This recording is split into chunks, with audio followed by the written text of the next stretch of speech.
could be a 3-division world champion for the first time. And it's, look, Tom Aspinall is a large obstacle. That's a giant man that is never going to make middleweight, never going to make light heavyweight. That is a true heavyweight. Tom Aspinall couldn't make 225. No. He's huge. Yeah. Because he's ripped at 255.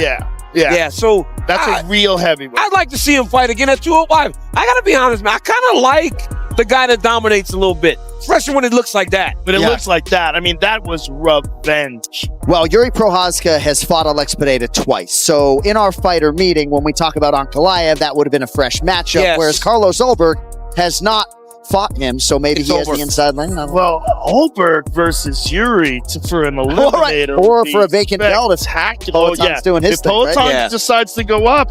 Look, he's 38 years old, too. At a certain point in time, he's going to be done with this.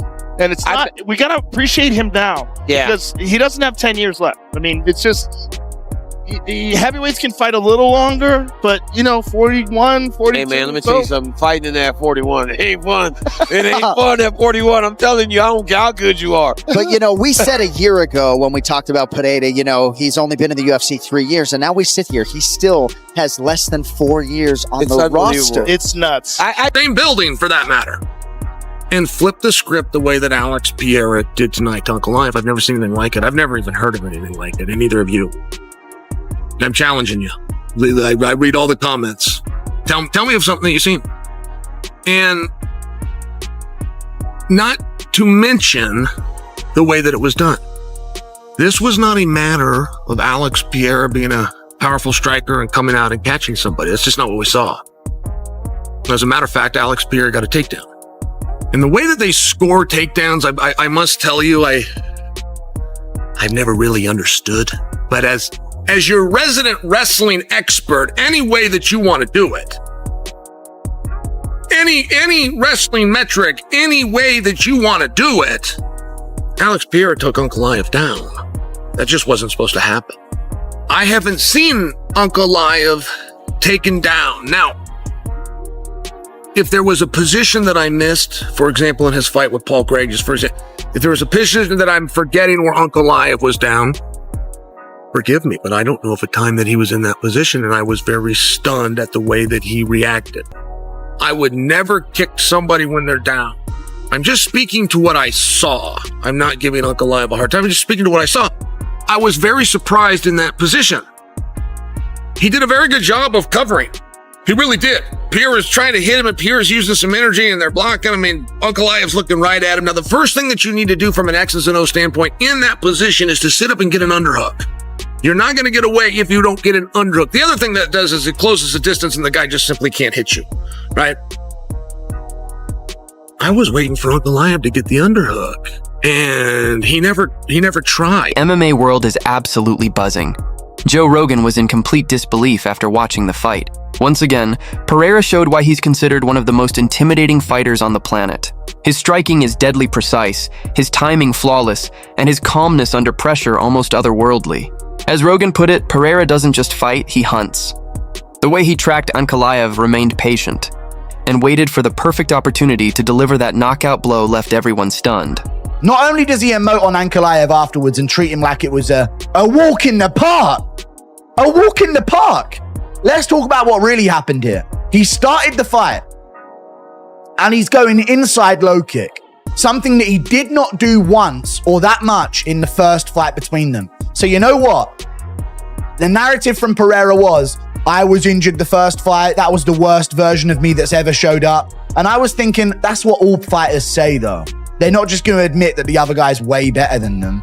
So I was thinking, all right, Alex Pereira, these are excuses, but they were definitely legitimate excuses because he went shin to shin with Ankalaev, like Jan Blachowicz did. Remember, Ankalaev's a southpaw, as he is in this stance here. And what you may notice is, he's not a southpaw here. And that's what it came down to. In the last fight, Ankalaev could remain southpaw for nearly the entire time. That's where he's comfortable. And that's what gives Alex Pereira problems.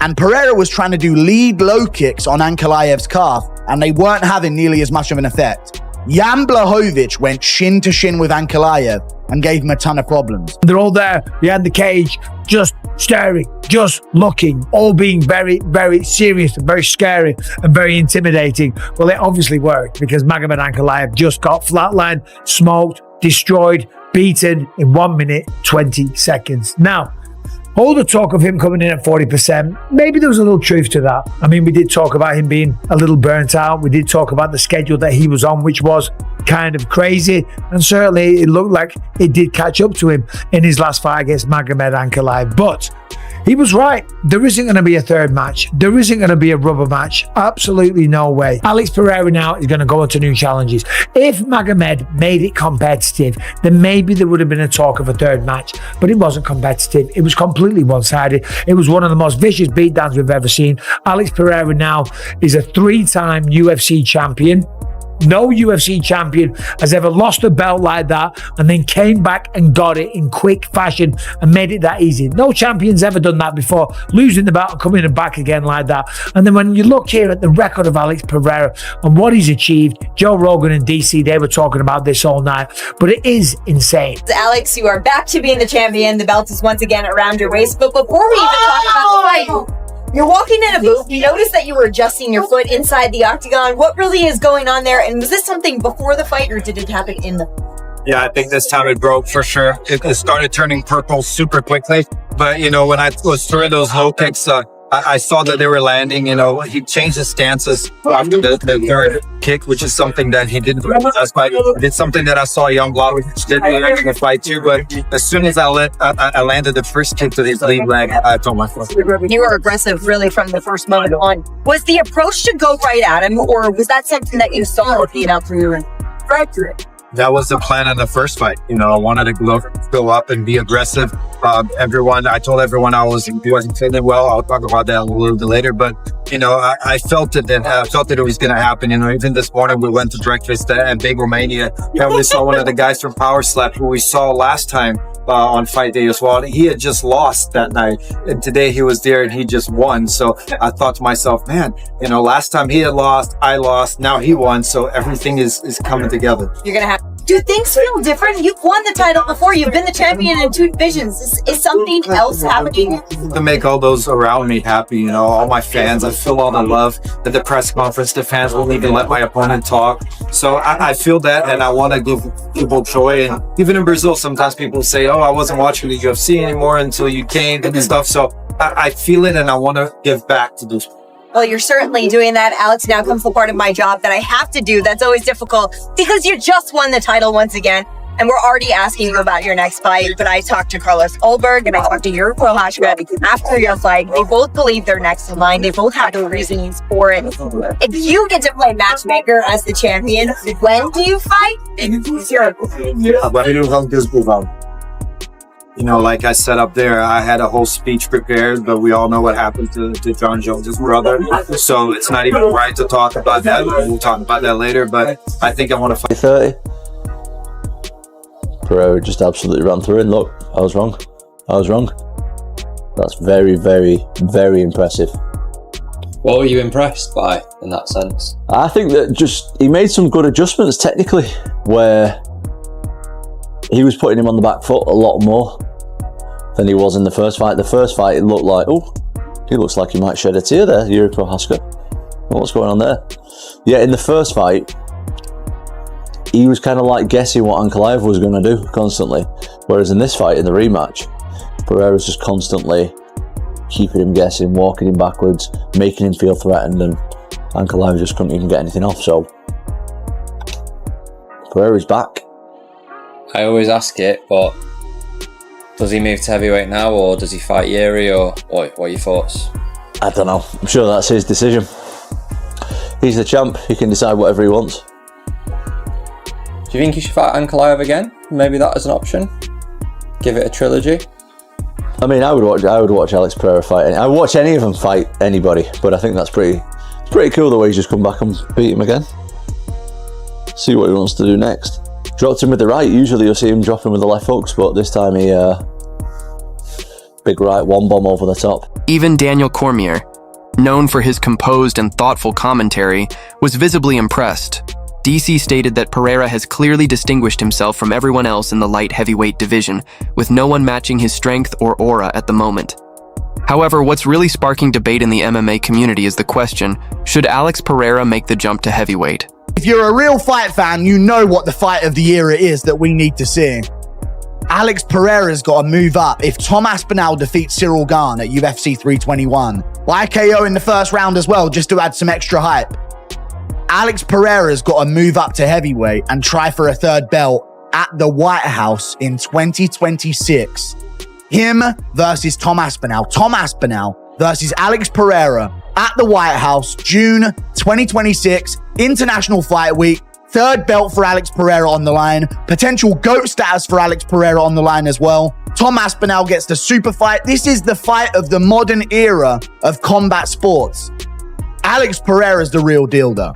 Did you know you were going to fight him as aggressively as you did because of how injured you were in the first fight and how you wanted to correct that in the second fight? Or did you just get in there and feel the emotions of the moment? Não, isso tudo faz parte do plano.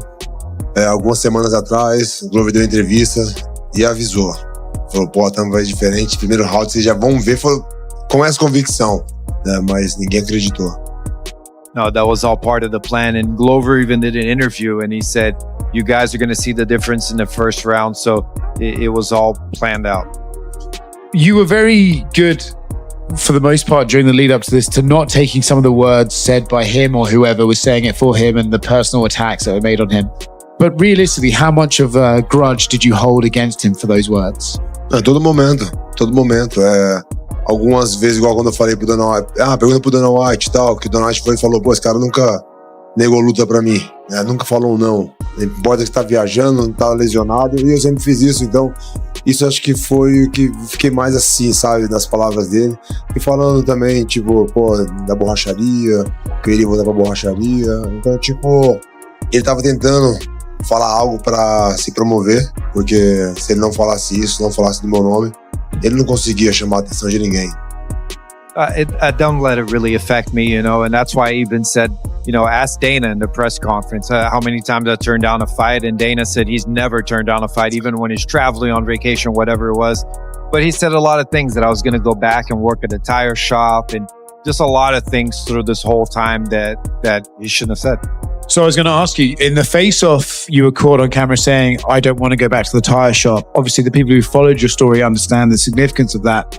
But for those who don't, what is the significance behind those words, and why did you feel you had to tell him that at that moment? Para me lembrar depois, né, eu joguei um pouco de responsabilidade, né, para mim mesmo, né, que eu ia lembrar disso, que eu já falei algumas vezes antes, né, me perguntaram, né, pô, como que você conseguiu ser esse cara que você é hoje e tal? Eu falei, pô, eu não tinha um plano B, eu tinha que lutar, e eu falava que eu não queria voltar pra borracharia. Então eu repeti essa mesma frase para ele para lembrar que eu não queria voltar para borracharia. I wanted to remind myself of that. I wanted me to remember that moment and kind of put that responsibility on me of not wanting to go back to the tire shop, because a lot of people ask, you know, how'd you make it from, you know, the tire shop to being a world champion? And it's what I've told myself all along, that I wasn't going to go back to that. So I wanted to remember that.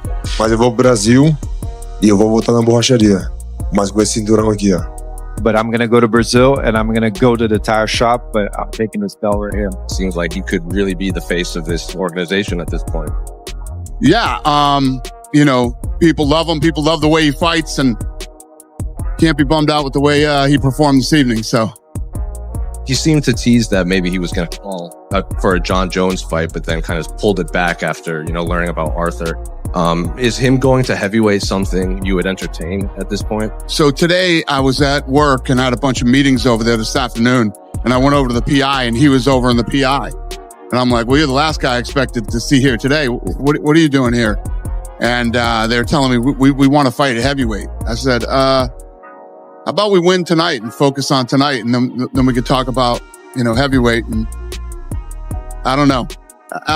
You know, there's still fights here in this division, but we'll see. I mean, this guy has been an absolute stud for us. He's on vacation in Australia, flies over and fights because, you know, somebody fell out. He fights when he's hurt. He doesn't care. He wants to fight everybody. He wants to move up to heavyweight. After that performance, Joe Rogan is convinced it's only a matter of time before Pereira moves up. Rogan mentioned that Pereira stepping into the heavyweight division would be a nightmare for the current fighters. Imagine that same deadly power, precision, and composure, but now with even more force behind every strike. Competitors like Tom Aspinall or John Jones could face serious challenges if Pereira makes the jump. Daniel Cormier shared the same view, pointing out that Pereira possesses something rare. Not just skill, but an icy, fearless confidence that defines true champions. DC said, "You can see it in his eyes. He's not afraid of anyone, no matter their size or reputation." And it's not just the experts. Fans worldwide are already buzzing about it.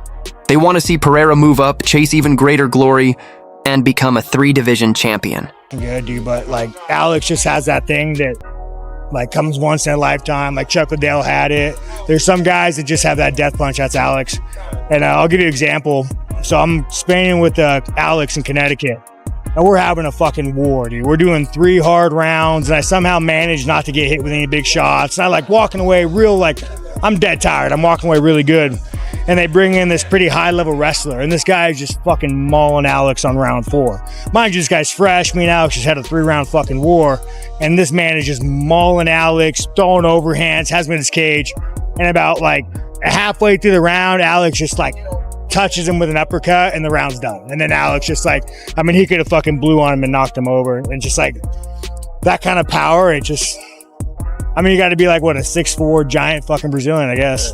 What I know Ankalaev spent a lot of time in here over the years. Like, what was kind of that situation like for you? Was it a bit awkward? Like, was Alex trying to pick your brain? Or no, I mean, I love working with Alex. Alex is one of those guys who were like, if you tell him any tad bit of advice, he absorbs it, he drills it, you know. And no, Ankalaev, dude, like Ankalaev's my boy, and I think Ankalaev is probably like, you know, as far as like ability and skill goes, he's probably one of the best in the world. Like, the guy could fucking fight. I've trained with him. Like, if he were to write a book on MMA, dude, it's a big fucking book. It's a big fucking book. But Alex just has that. He has that little secret sauce, man, that Ankalaev just doesn't have it, dude. But I'm also kind of stoked that, like, I feel like Alex is like an honorary American, you know? So like he lives in America, he trains in America, he likes guns, you know, likes pussy. Like, he's a good, like, honorary American. So it's really nice to fucking, you know, have like adopted American have the fucking champion, dude, from fucking, no offense, Ankalaev, man, I really like you, dude, but you know, there's no male American champions right now in the UFC who are actually born here. I know. Well, I mean, Kayla, you know, has anybody checked that? No, I actually love Kayla here. No, Kayla, you guys, don't judge me when I say this, but when you see Kayla real dolled up at a press conference every now and then, I'm like, wait a minute, who is that? And I'm like, oh shit, that's Kayla, and I hate myself. But okay, I love you, man. Kayla's a savage. I love Kayla. She's a savage. What do you think? Could Alex go to heavyweight and fight John Jones, or is that biting off too much? I mean, is John Jones still active? Is he ever going to come back? I don't know. We haven't heard from him. He just lost his brother like last week. We don't really know where his head's at, but that's the fight Alex called for. He wants to fight him at the White House at heavyweight. That would be pretty fucking dope, dude, to have a 3-time. Has that ever been done? No, not 3-division champion. No shit, dude. Yeah. No, again, dude, like, I think if there's anyone to beat John Jones, it's Alex. But I mean, John Jones, that fun guy can wrestle, dude. That level of black athleticism, you know, like that man can wrestle, dude. You know, when you come from a lineage of like D1 professional athletes, you know, real good. Oh yeah, no, I love it, dude. How ready for a fight like that do you think Alex would be? Because like, even you see the things like when he hurt Ankalaev, the block he did, put him on his back, like you see the evolution in his game in little bits and pieces here. You know, dude, the thing about Alex too, he's really fucking hard to take down. Like, you gotta guys understand about Alex, like his natural striking stance is hip in. So like, you'll see guys double leg Alex, and he doesn't do the normal reaction. So generally, dude, when someone double legs you, you instinctively want to put your ass out and sprawl. That's like the instinct. It's like, and that's what you're taught. Someone double legs you ass out and sprawl. But like, the correct way to defend a double leg is hip in. Always hip in. So Alex's natural fighting stance, it's always hip in. So when you shoot a double leg on him, you're shooting into his fucking hip. So he's a really hard motherfucker to take down. You know, if you're going to have any success with him, he better be fucking tired because naturally he just has a defensive stance. We saw Khamzat Chimaev call him out as well, but I don't think that there's as much desire in that one with Khamzat moving up. He hasn't even defended the belt yet. Yeah, dude, fucking Chimaev, dude. Made me realize I should wrestle, dude. You know, dude, that little fucking whore, dude. I can't stand fucking Chimaev, dude, son cunt. You know, I think what annoys me about Chimaev, there's nobody that can beat him. You know, like, as like I've trained with all the guys he's going to fight, like, I've trained with Chimaev, dude. For one round, the guy can grapple. For one round, dude, once you get over that one round of scramble, he just quits. It just turns into a kickboxing match, like what he did with the 55 or the 70. What's his name? Gilbert. Yeah. Like once he realizes he can't like fucking maul you and you don't quit, he quits. It turns into a boxing match. And I just don't know if there's anybody at that division other than me that like knows what it's like to grapple those fuckers. I've been training with those fucking cave dwellers dude my whole fucking life. Dude. It's like these motherfuckers live in this gym, dude. So it kind of saddens me that, you know, the fucking Frenchmen ain't doing it. You don't give Nasruddin much of a chance. They do fight. No fucking way. Who else? Who else is I think if he wins, he could. I fucking dude like so. Fluffy. Yeah, I don't know. I would imagine that me and Fluffy might be going at it. I don't know, dude. I would imagine that's a fight to make. Yeah. But yeah, dude, already aren't doing it. I broke my arm and I was training with him like 2 weeks later and I was fucking mauling him and grappling. Well, like he's good at jiu-jitsu, bro. Like he's real good at jiu-jitsu. But it's like the thing about jiu-jitsu, you just don't do it. Like if you take a motherfucker down and you just don't pass their guard, you don't give them the arm, they just lay on their back. And like it's almost easier because they don't even try to get up. Are you doing the anger management, or are you going to be done in December and eligible to fight next year? It's more, what do they call, man? Like, I don't want Izzy. I'm not going to fight Izzy. It's just, I think it's an easier fight for me, but like, I want to fight that little Chechen whore. Like, I just like, so that's kind of where I'm at. I want to fight somebody like Fluffy. Fluffy puts me in title contention, especially with him, because all he does, he's like the American fucking, you know, he's like the American Chimaev, so. The prospect of Alex Pereira facing off against Tom Aspinall or John Jones in a super fight has fans buzzing, calling it one of the biggest potential matchups in UFC history. Joe Rogan even suggested that if Pereira moves up and claims victory, it could solidify his place among the greatest athletes in combat sports. With a background as a former kickboxing world champion, 2 UFC division titles, and the possibility of adding a heavyweight belt, Pereira would be breaking new ground. Daniel Cormier, however, offered a cautionary note. He reminded everyone that moving up in weight class is no small feat, and heavyweights bring a different kind of power. Still, he acknowledged that Pereira's discipline, high fight IQ, and devastating knockout ability might make the transition successful. Now, all eyes are on what comes next. Will Pereira step into the heavyweight division to take on Tom Aspinall? Or will John Jones make his anticipated return, setting up a super fight that could shake the sport to its core? One thing is clear, Alex Pereira isn't just another UFC champion anymore, he's a true force. After UFC 320, both Joe Rogan and Daniel Cormier agree that Pereira might be the most dangerous fighter in combat sports today.